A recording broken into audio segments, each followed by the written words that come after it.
Hola gente querida, ¿cómo les va? Bienvenidos a una nueva semana, a un nuevo episodio de este Generando Sonrisas podcast en español. Un placer largar de lleno este 2025 con tantos invitados de los que sé que ustedes disfrutan y aman escuchar. Hoy les traigo a alguien que viene del otro lado del charco, ya les va a contar él, pero yo estoy feliz de que esté acá entre nosotros.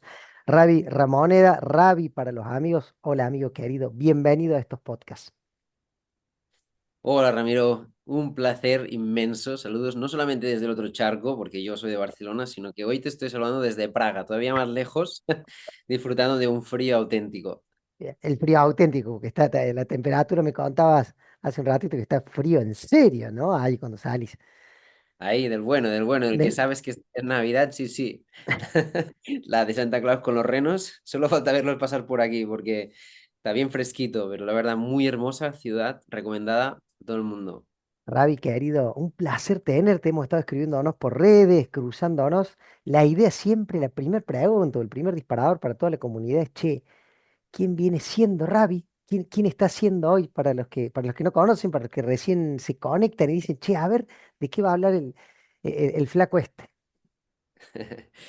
Bueno, pues nada, por aquí un gustazo saludar a toda tu comunidad con todo mi amor, todo mi cariño, espero inspirarles mucho y de eso se trata, ¿no? De qué somos, ¿no? Bueno, la verdad que yo cada día que pasa empiezo a entender esa frase de cuanto más sé, menos tengo ni idea de nada, ¿no? Pero sí que es verdad que cuando veo un poquito mi camino digo, anda, pues igual sí que ayuda a las personas o inspira, ¿no? Porque la historia es que yo nací en una comunidad pionera del yoga en mi país, en España. España era una dictadura.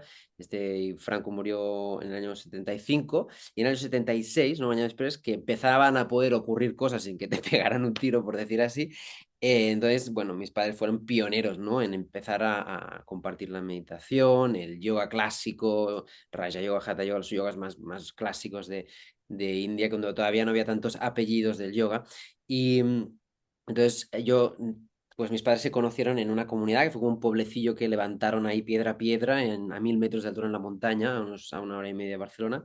Y entonces allí pues se conocieron mis padres y yo nací. Entonces yo estuve 7 años viviendo en esa comunidad, mis primeros 7 años de vida, y luego en el año 89 se disolvió la comunidad, ¿vale? Mutuo acuerdo y ya está, ya no existe esa comunidad. Entonces fueron 13 años, como que se preparó allí toda una historia, una burbuja, y yo nací ahí. Entonces mi infancia tuvo una parte increíblemente buena y una parte pues quizá no tan buena. La parte increíblemente buena fue que vivía en plena naturaleza, en un entorno donde habían prácticas espirituales todo el día y todos los meses pasaba gente de todas partes, había formaciones de fin de semana, en un festival en verano, llegaban a pasar 1000 personas al año. Imagínate, hace 42 años que tengo yo ahora. Claro. Entonces era una época donde muy interesante empezaba a emerger la conciencia a través de la ciencia yoga, que ellos, eso sí, eran súper rigurosos, de la práctica y demás, ¿no? Entonces yo recibí pues toda esa nutrición espiritual de la naturaleza. Yo era súper salvaje. O sea, Ravi es un niño silvestre. Yo nací en los árboles y eso fue una de las cosas que luego noté cuando a los 7 años se termina.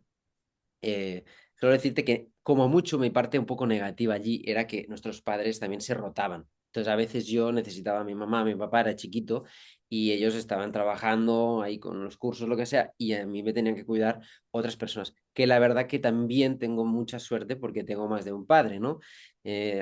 Tengo relaciones muy profundas y muy bonitas con algunas personas que para mí fueron mi familia, ¿no?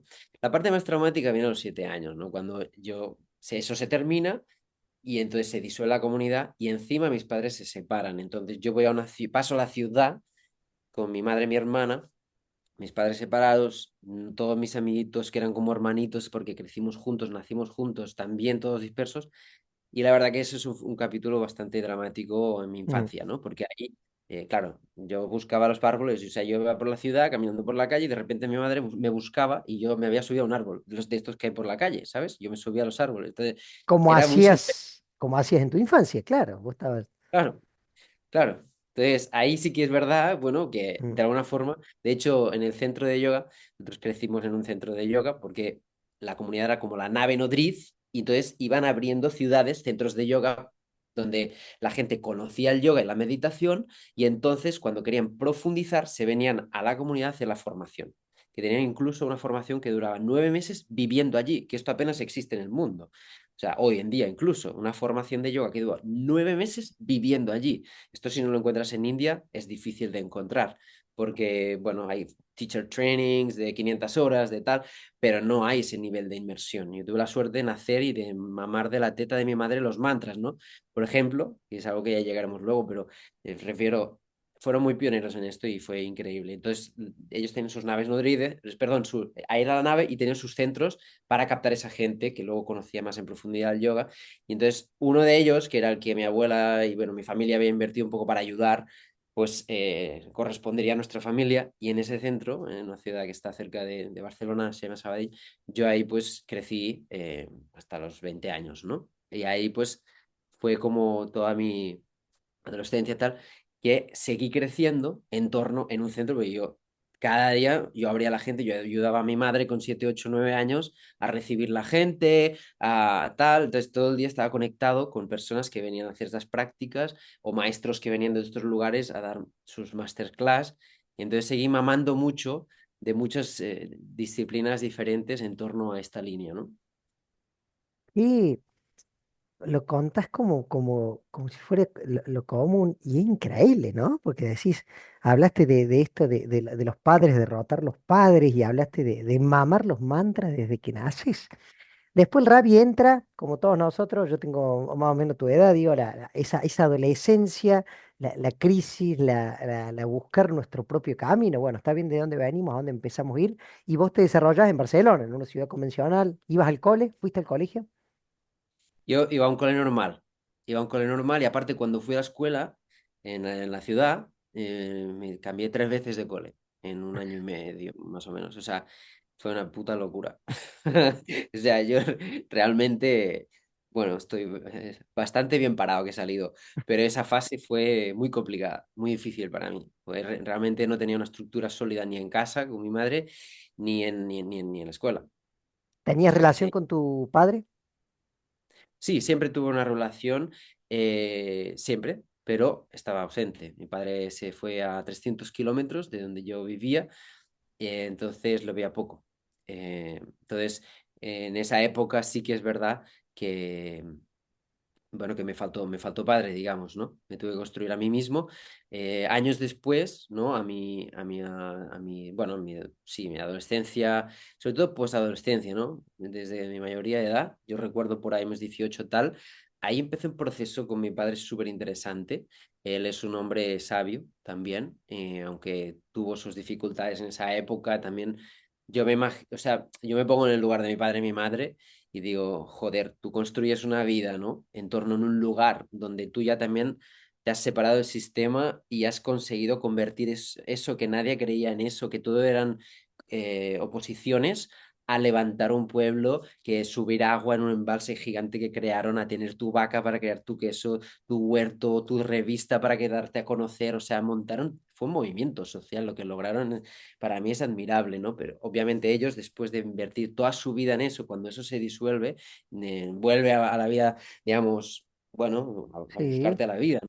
Y yo sé que para él tuvo que ser duro, duro, ¿no? Entonces yo siempre le entendí cuando yo me hice un hombre, ¿no? Cuando la vida me puso en situaciones que yo tuve que madurar y entonces ahí empezamos a sanar mucho nuestra relación. Yo hoy día puedo decir que tengo, o sea, estoy en mi corazón rebosa de felicidad de la pedazo de relación que tengo con mi padre, ¿no? Qué Pero hermoso, fueron 10 Ravi. años, 10 años de curro, de terapia, de conversaciones con él, de lágrimas, de muchas cosas que tuvimos que pasar por eso humanamente, ¿no? Pero de verdad que Lo que sí. pasa que uno cuando se pone adulto lo mira al otro desde el otro, entendiendo desde la experiencia. A veces de chico es más el reclamo. Nosotros de adolescente o joven, a mí me pasó con papá, era vos me hiciste o vos no me hiciste. Y cuando vos escuchás la historia, cuando sos adulto, decís, che, hizo lo que pudo con las herramientas que tenía en el momento. Yo me lo imagino a tu papá volviendo a reinsertarse en la sociedad después de, como decís vos, de un sueño tan grande, también debe haber sido para él impactante. Yendo al Ravi de pasa la adolescencia y hubo alguna crisis grande existencial que te lleva a empezar, no sé si a cuestionarte, a preguntarte, a ahondar cada vez más, che, ¿para qué estamos? Sí, en la adolescencia yo pasé un momento muy crítico y es porque yo recibí un bullying, el famoso bullying que en esa época todavía no tenía nombre, muy, muy fuerte. Entonces, yo no era consciente de que eso, yo lo normalicé de alguna forma, pero yo lo sufría mucho, ¿no? Era un maltrato psicológico constante, mucha agresión verbal, mucha ridiculización. Entonces, todo eso para mí fue un capítulo que yo logré superar a través de las artes marciales. Entonces, desde niño, yo nací en un lugar donde mis padres hacían yoga, pero yo era un salvaje de cojones, entonces a mí me tenían que meter, ¿qué hacemos con este chimpancé? Entonces me metieron en artes marciales desde ya muy chiquito. Yo pasé por muchas disciplinas, luego gimnasia deportiva y eso finalmente llegué a un estilo de karate muy, muy brutal que se llama Karate Kyokushinkai. eh, que nace en Corea, Matsuo Soyama fue un maestro muy revolucionario en esa época porque incluso peregrinó hasta España donde mataba toros con las manos, ¿no? Para dar a conocer su estilo, ¿no? De karate. Entonces, bueno, yo me entrené mucho y llegué a ser campeón en Cataluña donde he crecido y eso a mí me ayudó mucho, ¿no? A canalizar toda la rabia que no podía gestionar y que no sabía hacerlo de otra manera, no me sabía defender verbalmente, etcétera, ¿no? Entonces, eso para mí fue una primera parte de mi supervivencia en una situación tan dura en la adolescencia que me llevó a que finalmente ese estilo era demasiado violento para mí.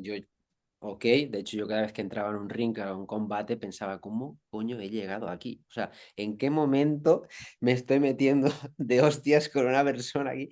Pero claro, y cada vez me lo preguntaba, pero mi entrenador era muy bueno y nos metía mucha caña y yo ganaba casi siempre, o sea, realmente por eso llegué hasta donde llegué.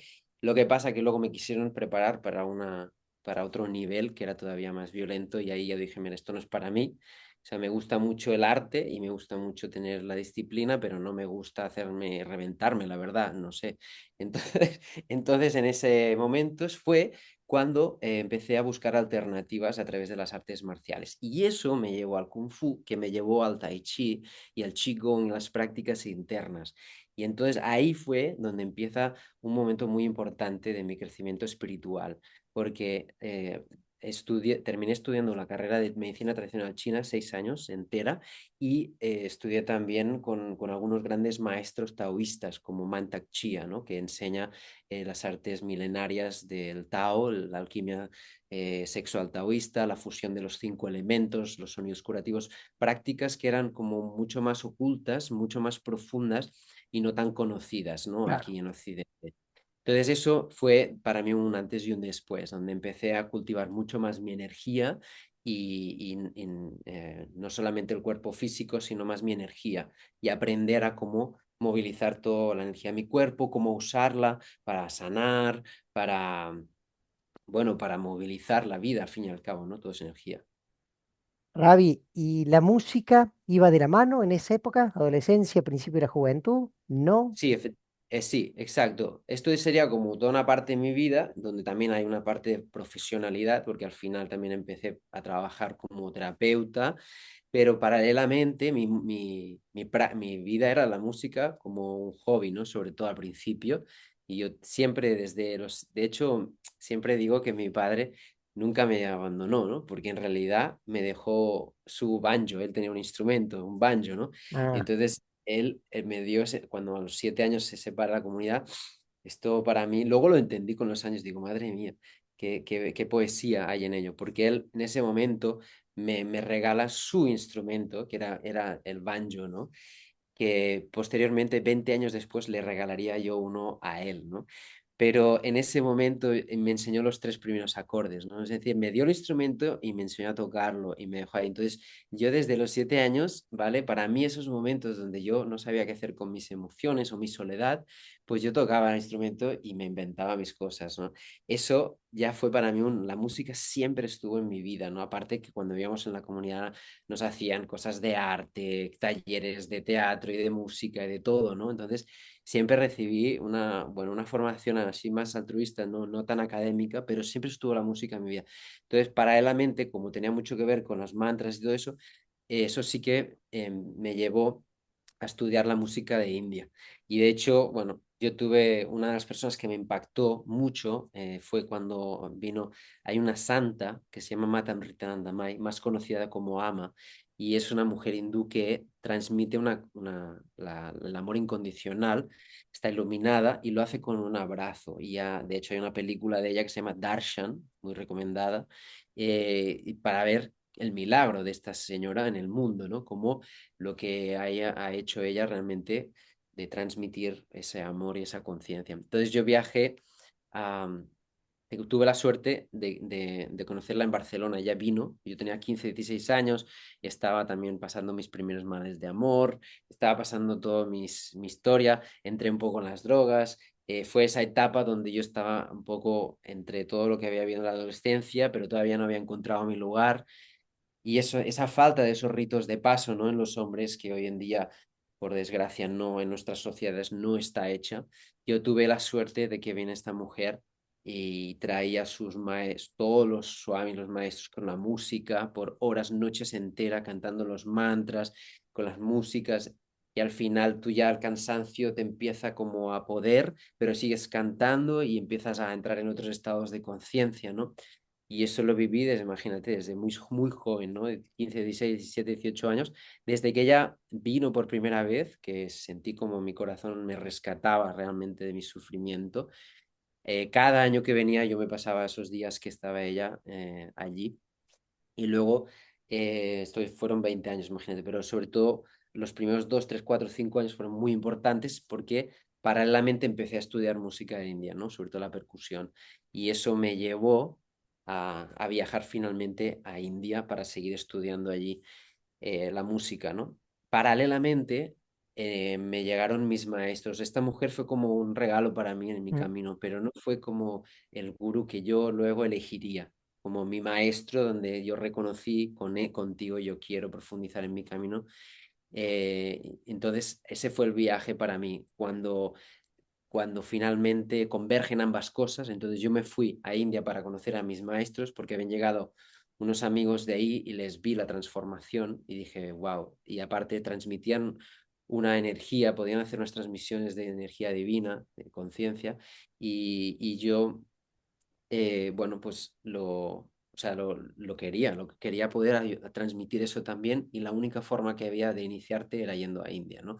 Entonces me fui, en fin, todo convergió en que yo me fui a India a mis 21, 21, 22 años y entonces ahí lo dejo todo, vendo todo, guardo 4 cosas en casa de mi madre y me voy sin billete de retorno, ¿no? A India.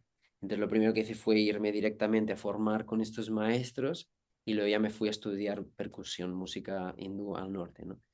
Entonces, por lo tanto, luego cuando regresé, ¿vale? Ahí fue cuando justamente coincidía con una avenida de estas de AMA en Barcelona y de repente yo me encuentro en un estadio, porque era un estadio, en pabellón, y me invitan a tocar. Y yo apenas sabía, tampoco sabía, o sea, estaba en ello, ¿sabes? Y de repente me veo tocando mi primer armonium, que venía súper bendecido, pero estaba todo... Y claro, yo cada vez que tocaba se me abría el corazón y de repente yo estaba llorando, tocando, mirando esos miles de personas. Ella se giraba y me miraba mientras daba abrazos y de repente en ese momento extático, ¿no? De una forma, bueno, muy increíble, ¿no? Ahí me di cuenta que mi vida había tomado una dirección de la que jamás podría pues digamos, Sí, sí, mirar para otro lado. Es decir, yo ya sabía que mi vida salirme. había cambiado y que ese sería mi propósito, ¿no? Esta vida. Ravi, qué lindo escucharte porque hablas del propósito que vos como yo sabes que hay gente que con 40 años, con 50 años todavía no han encontrado el propósito y que lo hayas encontrado de tan joven y que lo hayas sentido, porque no es algo mental, no es que decís, este es mi propósito. Es algo que te traspase, es algo que te integre, es algo que sale por los poros, que hasta a veces es difícil ponerlo en palabras. Te veía recién hablar y estabas como buscando las palabras para poder describirlo. Sí, exacto. Yo tuve la suerte en este caso de que el propósito, claro, sí. A ver, esto es un buen mensaje para algunas personas que a lo mejor sientan que Mm. no han encontrado todavía su propósito, ¿vale?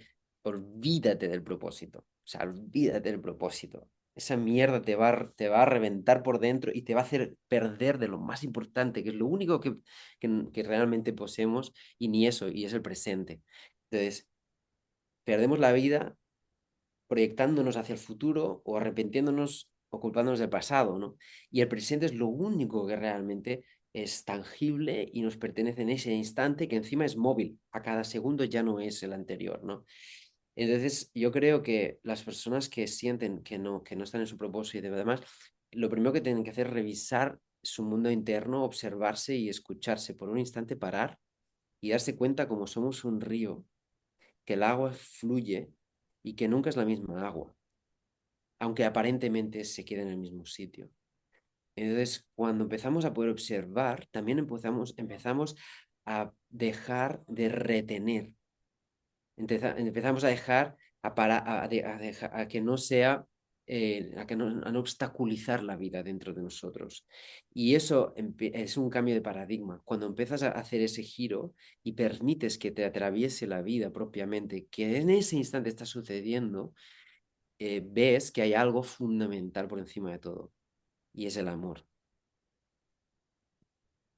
Cuando Precioso. fluye amor a través de ti, en ese instante tú estás empezando a vivir. Y entonces, si estás escuchando esto, familia, si me estáis escuchando, estáis en un bar o no estáis en un metro o tenéis una persona al lado, miradla un momento, no le digáis nada, solo respira lo que estás viendo, no intentes cambiarlo, no invadas al otro, no te dejes invadir por algo tampoco que es efímero, nada de lo que te rodea está del todo real, solo respira un momento y observa lo que está emergiendo de ese presente, porque justamente es ese instante lo que puede cambiar el rumbo de la vida de una persona. Porque sí que es verdad que hay un propósito, pero el propósito ya existe, ya te está atravesando, ya te gobierna desde que naciste. Entonces, en el momento que te das cuenta de esa magia, empiezas a poder direccionar el agua del río hacia la gran conciencia, al océano de la conciencia, que es el propio océano del amor que te creó y que sigue fluyendo a través de ti. Y entonces, desde esta energía no importa lo que hagas, porque todo estará bien. Y sea pequeñito, sea lo que ya estás haciendo, pero hacerlo con más amor y más gratitud, sea de repente tener una idea increíble, crear un proyecto que cambie vidas, ¿no? Pero debe ser desde esta energía, desde esta escucha genuina del presente. Y eso yo creo que es lo más importante, hacer ese viaje hacia adentro y abrir el espacio para que ocurra, porque al final somos espacios, los átomos son puro espacio. Y es súper paradójico, porque llenamos de cosas nuestro día a día en nuestra vida y en realidad estamos vacíos. Y lo que pasa es que no sabemos estar con el vacío. Entonces tenemos inconscientemente, ya ni siquiera consciente, inconscientemente atraemos como un imán problemas. ¿Por qué? Porque es nuestro subconsciente está generando circunstancias porque no sabe estar con el infinito, ¿no? Con el absoluto vacío. Pero si encontramos paz en ese vacío, significa estaremos mucho más en paz con nuestra soledad. Entonces podemos disfrutar de la soledad y no llenarla de relaciones superficiales para no estar solo. O relaciones demasiado condicionadas emocionalmente, que no permiten al otro ser libre o que te restas tu propia forma de ser. Entonces, cuando más en paz estamos con ese vacío dentro de nosotros, más auténtico es lo que emerge de nosotros. Y eso es lo que marca la diferencia de personas exitosas en el mundo o que generan algo que marca una diferencia, ¿no? Precioso, Ravi. Precioso. Y de ahí empezaste de lleno con la música, te dedicaste al 100% o hubo vaivenes, hubo ida y vuelta. Fue tomando lugar en mi vida. Yo iba haciendo mis conciertos de mantras, o también tuve dos bandas de percusión, tuvimos algunas performances. Yo iba haciendo mis cosas y poco a poco, y hasta que hubo un punto de inflexión. De hecho, yo me casé muy joven, tuve una hija a los 24 años, eh, em, tuve esa familia, 6 años, y cuando yo tenía 28 años, aproximadamente 28 29, ahí me divorcio y en ese momento se me junta todo. Yo había construido también un proyecto musical hermoso con la madre de mi hija y Pedro, un gran amigo que era el padrino de mi hija también. Y entonces, en ese momento tuve que empezar de cero. Fue muy interesante. Yo trabajaba en una universidad y hacía 5 años, les daba clases de tai chi, de meditación, y tenía mi propia consulta. Era un servicio súper privilegiado, era una universidad privada y yo les hacía terapias a los universitarios, a doctorados, a Mm. administración, catedráticos, depende, ¿no? Y pasaban por mi consulta. Era muy interesante porque de repente yo me encontraba dándoles consejos o ayudándoles a comprender cosas a expertos en un área de psicología, por ejemplo, o ahí me fui dando cuenta que los valores y el conocimiento que me habían dado mis padres, mi vida, pero también mis maestros en India, que lo necesitaba cualquier persona. No, no importaba si tenía más años que yo, más formación que yo, ¿no? Eran cosas básicas de lo más profundo y simple, ¿no? Del ser humano.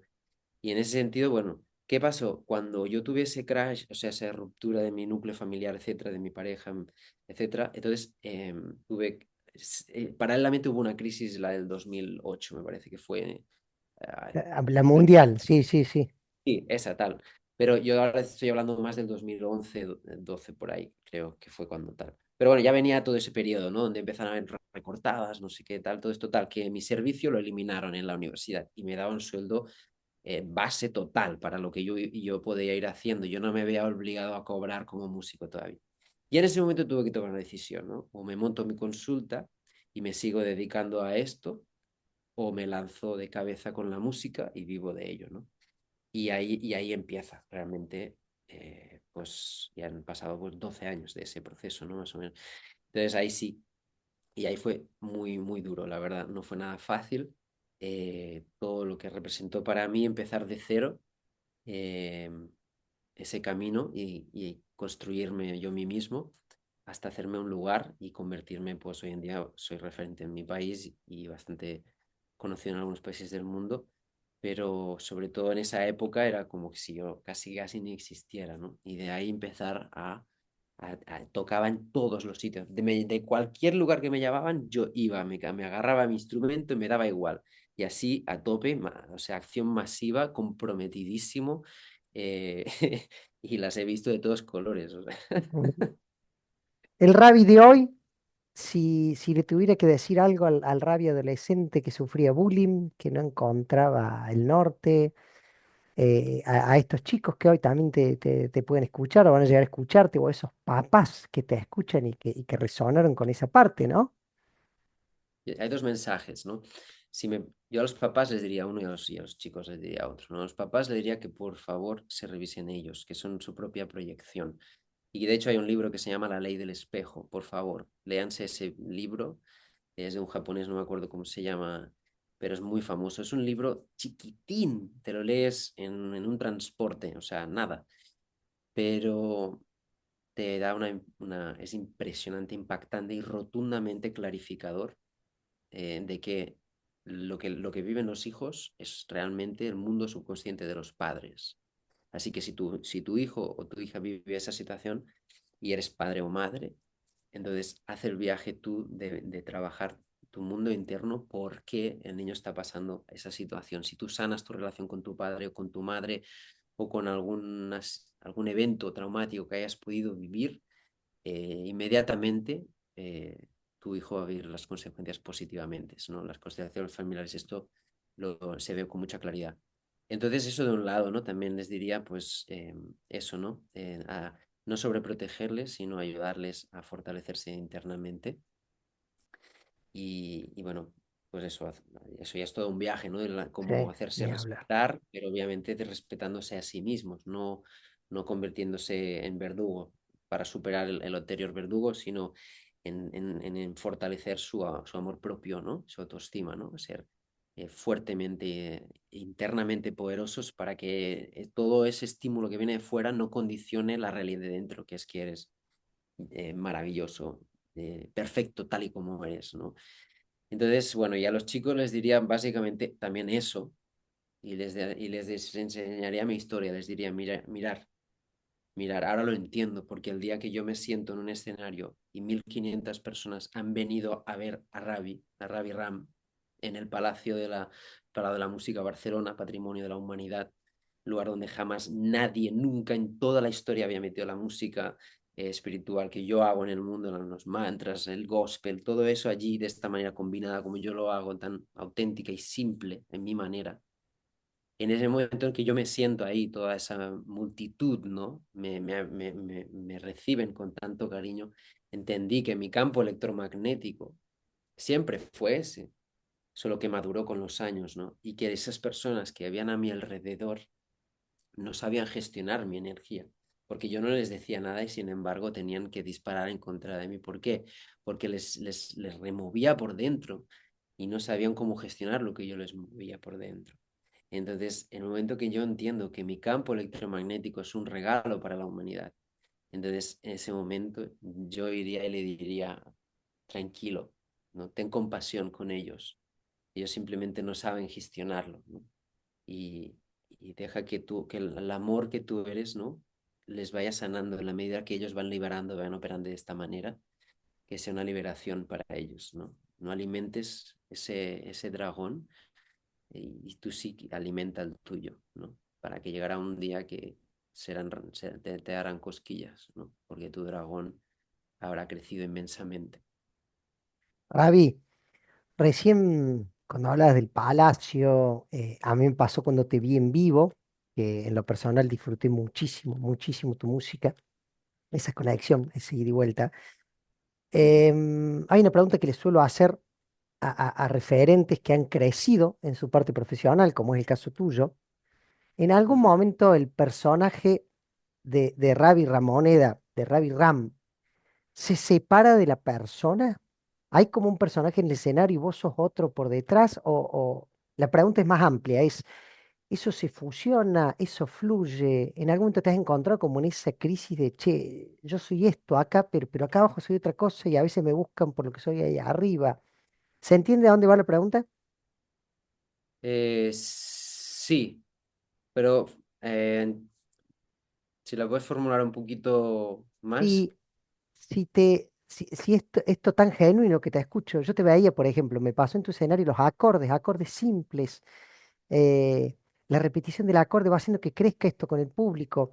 Si, si el Rabbi, cuando baja de ese escenario, el Rabbi persona, el Rabbi que está conmigo acá, que está en Praga, se siente como separado o constantemente acá hay una coherencia, pero no porque no lo hubiera, sino porque es sana, genuina, fluye, o te encontrás que con el crecimiento, la exposición, la cantidad de países, eso tiene que empezar a como a reordenarse, o te ha traído algún tipo de inconveniente. A ver, allí hay dos cosas importantes, ¿no? Em, en realidad, una es que es algo que hay que aprender a navegar toda tu vida, Mm. porque el ego se identifica con la forma. Entonces, cuando tú te identificas con cualquier logro, inevitablemente luego tienes que desidentificarte del mismo. Si quieres ser feliz, si quieres ser cercano, si quieres ser compasivo y también sentir al prójimo como uno igual, ¿no? Em, la otra es que yo lo tengo hoy en día bastante madurado, o sea, nada que ver de hace 20 años, 15 años, cuando empieza mi expansión y cuando se empieza a hablar de mí, cuando me doy cuenta yo mismo de que empiezo a meter 500, 600 personas, 700 personas en conciertos antes de llegar a miles, ¿no? Pero al principio ya para mí eso era una brutalidad entonces sí que tuve que hacer eso, ¿no? Darme cuenta en muchos momentos de no subirme al pino, ¿no? Pero también es verdad que en mi caso concretamente, y eso ahí me voy a abrir mucho porque creo que es importante, porque si queremos ayudar debemos también ser humildes y transparentes.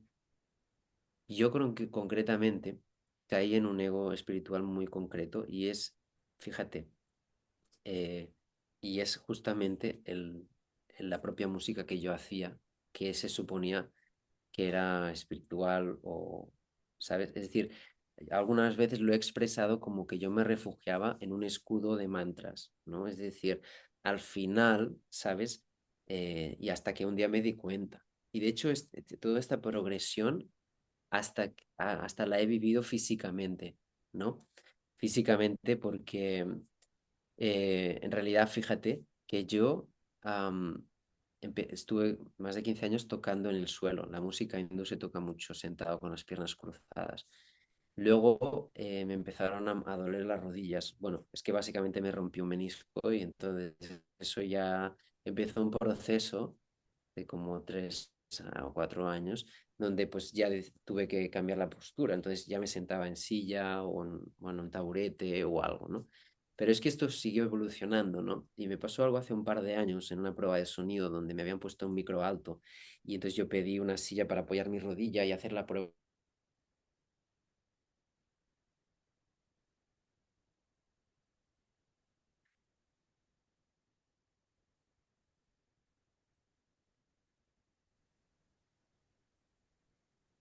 Y esto es bastante anecdótico porque justamente me sentí tan cómodo haciendo esa prueba de sonido de pie que dije, creo que voy a tocar de pie.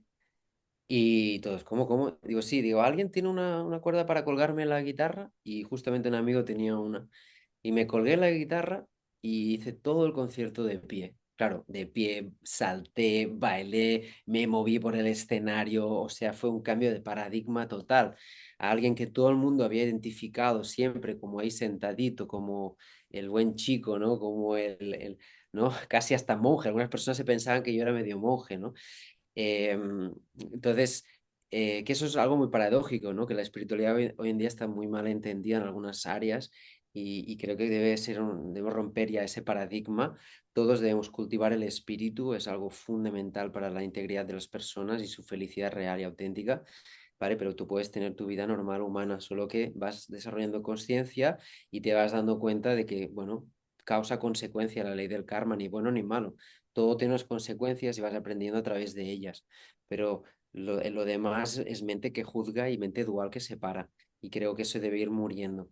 Pero bueno, volviendo a lo que estaba diciendo, ¿no? Entonces en ese momento para mí fue, claro, fue brutal. Dije, yo creo que nunca más voy a tocar sentado. Y alguna vez de vez en cuando he tocado sentado o alguna canción a mitad de concierto, a veces pido una silla para esa canción más intimista, me siento, o cuando toco el handpan, que incluso también tengo un pie, lo puedo tocar de pie, pero a veces según donde voy, pues lo toco sentado, pero lo que es normalmente el concierto de hoy en día lo hago de pie.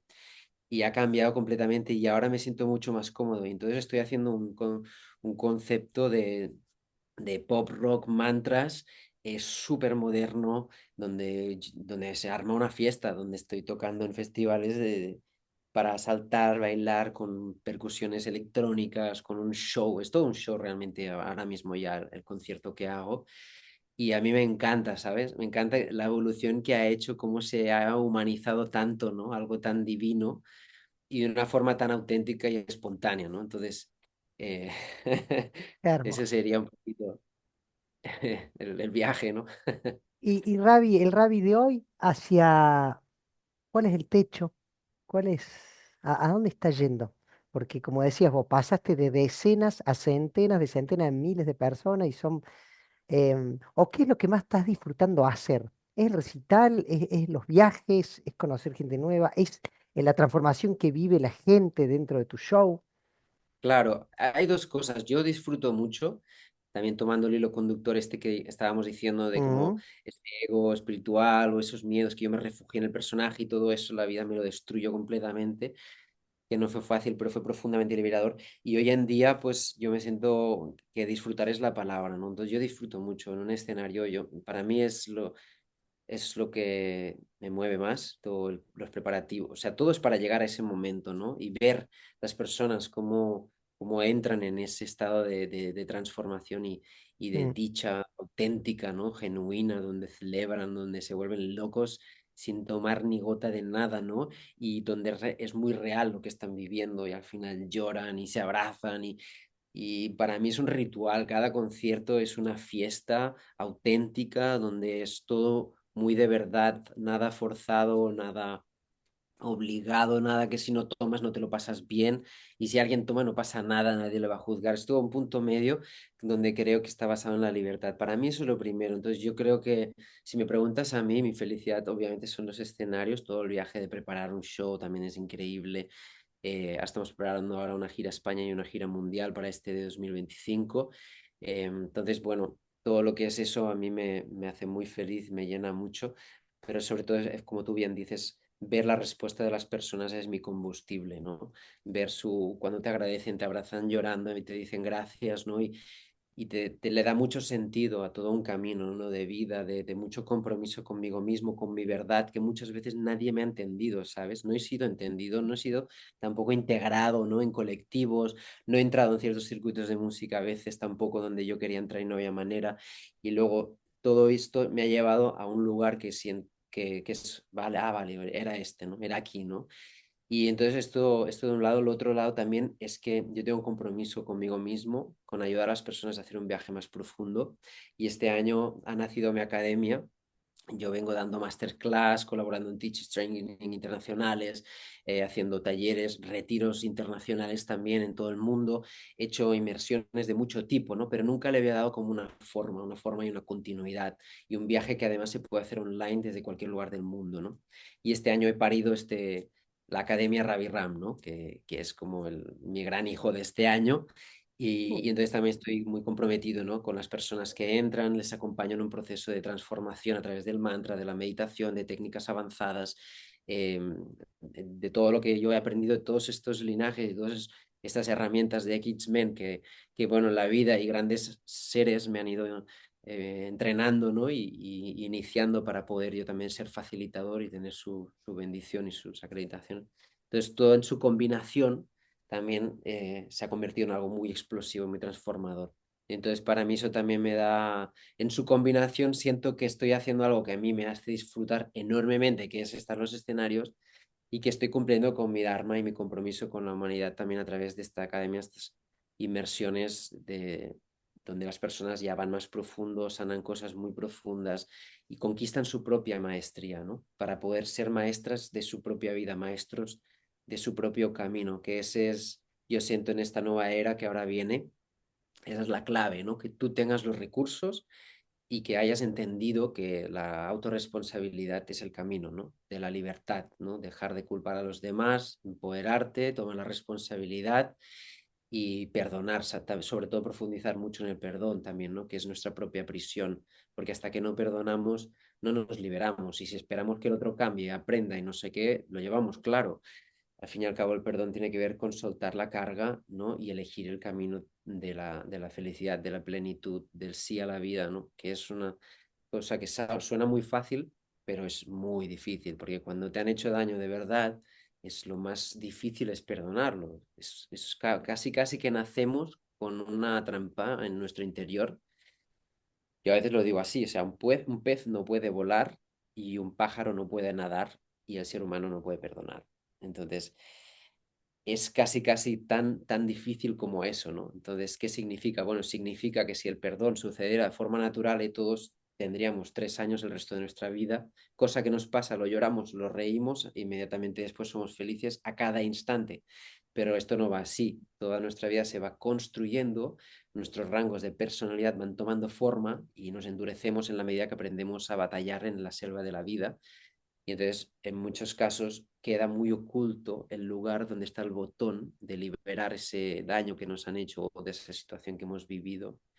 Y entonces el perdón es muy importante para ser felices, para dejar de culpar al otro. Y todos estamos aprendiendo en este camino, eso es una realidad. Y solo así podemos realmente construir un mundo de paz entendiendo que todos, al final, en esta vida y en este planeta habrá personas mezquinas, habrá personas muy buenas, pero la realidad es que estamos en un mismo planeta y todos nos llamamos humanidad y en ese sentido estamos todos en pañales delante del universo y hasta el fin de los días estaremos aprendiendo. Entonces, creo que todas las personas merecen siempre una nueva oportunidad, pero la oportunidad te la das tú, No tienes que esperar que nadie te dé oportunidades. Tú mismo te das una nueva oportunidad cada día de intentarlo hacer mejor que ayer. Y no importa lo que hiciste, lo que pasó, lo que te hicieron, pero tú hoy hazlo mejor, ¿no? Y mejórate y celébrate y hazte saber a ti con celebraciones que a ti te gustan, el que estás haciendo un camino correcto, el que realmente estás haciendo tu parte. Y si tú haces tu parte, el universo es imposible que no haga la suya. Es imposible, es una métrica imposible. Entonces, si entendemos eso, yo creo que vamos a poder realmente cambiar el mundo desde dentro. Javi, qué alegría escucharte. Qué sencillo y qué claro y profundo a la vez. Para ir cerrando, lo que quieras a toda esta comunidad que te va a escuchar, que va a disfrutar este episodio, que se va a hacer preguntas, que se va a emocionar. ¿Qué mensaje te gustaría dejar? Bueno, yo creo mucho en la frase de Pau Casals, gran compositor, que dijo, quizás sea la música que salve al mundo. Cree en el poder del espíritu de la música, úsala, hay tanta música diferente para conllevar los estados de ánimo. Usa la música, o sea, siempre, siempre, siempre para poder cambiar tu estado de ánimo y si estás muy hundido, no rechaces un día de mierda, o sea, no rechaces tampoco la tristeza, ponte música triste, acepta eso y métete en ello, experimentalo y respíralo, porque en esa mirada que no separa, que no rechaza, hay mucha alquimia, hay mucha transformación y uno mismo puede elevarse también de su propio, de sus propias dificultades, ¿no? De la misma forma que te diría, usa el mantra, porque yo trabajo con el mantra toda mi vida y estoy muy feliz de ver cómo la ciencia ahora está haciendo, pues a través de los laboratorios, viendo cómo funciona el cerebro y demás, cómo, porque hay una, habréis, probablemente aquí, con la de personas que entrevistas, alguien habrá hablado alguna vez de la neuroplasticidad del cerebro, ¿no? Entonces, obviamente nuestro cerebro no es como un hueso, no es como el fémur, no es estático, es móvil y muta. Entonces, muta significa que cambia y significa que tú cambiando la vibración de tu cerebro puedes cambiar las sinapsis neuronales que son las que o interpretan la vida, las cosas que te pasan de una forma que según tu interpretación vas a vivirlo bien o mal, o crean otras, porque nosotros somos grandes máquinas manifestadores de la realidad que vivimos. Entonces, cuando tú cambias tu vibración internamente, las cosas que vas a vivir son de una dimensión completamente diferente. Y yo uso el mantra para elevar mi vibración y con la mía, pues la de mi familia, la de mis seres queridos, la de mis socios, la de mis proyectos, y al final en los escenarios para elevarla de todas las personas que vienen ahí a elevarlo y en su consecuencia la de toda la humanidad. Entonces usa también el poder de la vibración y a mí ya sabéis que podéis encontrarme en todas las plataformas como Ravi Ram o Ravi Ramoneda y vais a tener en Spotify tenéis música, en YouTube tenéis música, tenéis vídeos, charlas mío, todo lo que queráis, pero sobre todo cree en el poder de la vibración y úsala, canta, vibra, donde sea que estés, porque eso realmente es lo que es no solamente es la medicina del futuro, que ya lo dicen, va a ser todo con frecuencias y con máquinas súper futuristas, sino que es lo que gobierna nuestro estado de conciencia. Mm, Y si tú entiendes eso, empiezas a conquistar tu vida. Entonces, una vida eh, miserable es la del que ha decidido no conquistarla. Pero si tú conquistas tu vida, es que no hay techo. Me preguntabas qué techo tengo yo. No tengo ni idea. Solo sé una cosa que no tengo. No tengo techo y me muero de ganas de saber hasta dónde puedo llegar. Me muero de ganas de vivir la aventura y de sorprenderme a ver hasta qué niveles puede llegar esto, que hasta una nueva tendencia de música en el mundo, un nuevo concepto de arte y espíritu, una nueva humanidad al final de cómo nos vamos a retroalimentar los unos a los otros, haciéndonos crecer, ¿no? Como un vórtice poderoso de evolución colectiva. Porque si algo está claro es que hemos venido a evolucionar y que estos tiempos probablemente son los que más van a marcar un antes y un después en la humanidad, en nuestra historia. Entonces, también les animo a todos que pase lo que pase, porque estos tiempos son fuertes, van a haber muchas adversidades, ¿no? Pero siempre conecta con tu interior, ahí realmente Dios existe, lo que no importa cómo cada uno le llame y cómo, de qué manera conectes con esa fuente de conciencia infinita. pero existe por supuestísimo. Entonces esa conexión es importante. Incluso un ateo, si es sólido en su creencia, es una forma de encontrar a Dios. Entonces, lo que tenemos que entender todos es que esa conexión no debe ser negociable con nadie, es tu conexión. Sé firme en eso, encuentra la tuya, anclate allí y profundiza en ella, porque te aseguro una cosa, que de aquí todos nos vamos. O sea, tarde o temprano nos morimos y dejamos este cuerpo. Y la vida al final es un viaje para construir un arca del momento de donde tú vas a soltar este cuerpo. Si tú has establecido un buen vínculo con la divinidad en tu interior, el momento de soltar base puede ser la mayor fiesta y el mayor regalo, la mayor apertura a una nueva aventura luminosa. Y no tiene por qué ser algo malo, ¿sabes?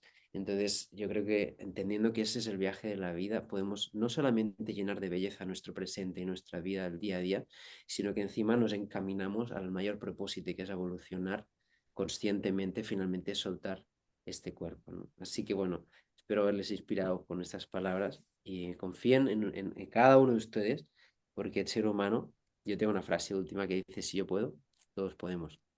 Si yo puedo, tú puedes. ¿Por qué? Porque todos tenemos, al fin y al cabo, los órganos colocados en el mismo sitio, igual que los ojos, en la cara, las orejas, ¿no? Y eso es importante en estos tiempos tan removidos de entender que todos somos igual, humanos, todos sufrimos por lo mismo, con lo cual todos podemos solucionarlo también y todos podemos superar nuestras adversidades. Entonces, bueno, para que confíen en que es posible y encuentren, simplemente es encontrar tu manera. Aplauso de pie. Ravi, querido, gracias. Gracias por aceptar la entrevista, por, por la experiencia compartida, por tu tiempo, que es lo más importante, y bueno, está clarísimo que el 2025 nos va a seguir cruzando. Fenomenal, va a ser un placer abrazarte en persona, Ramiro, y bueno, espero haberles inspirado y de verdad, gracias por estar también compartiendo este mensaje en el mundo. Ravi, para cerrar te pido un emoticón que te guste, porque la gente cuando escucha, después te lo manda. Entonces vos te vas a reír un rato cuando en tus redes aparezca el emoticón. Es como que el que llegó hasta el final del episodio, vos vas a saber que lo escuchó entero. Entonces, cualquier emoticón que uses ahí en WhatsApp, en Instagram, en tus chats. Me gustan, bueno, me gustan muchos, algunos son muy genuinos, pero a veces el del corazón de fuego yo lo atribuyo al bhakti, que no hemos hablado mucho de aquí, pero el bhakti es la devoción, es el amor devocional, es la pasión al amor divino, que sublima todas las formas de amor humano, ¿no?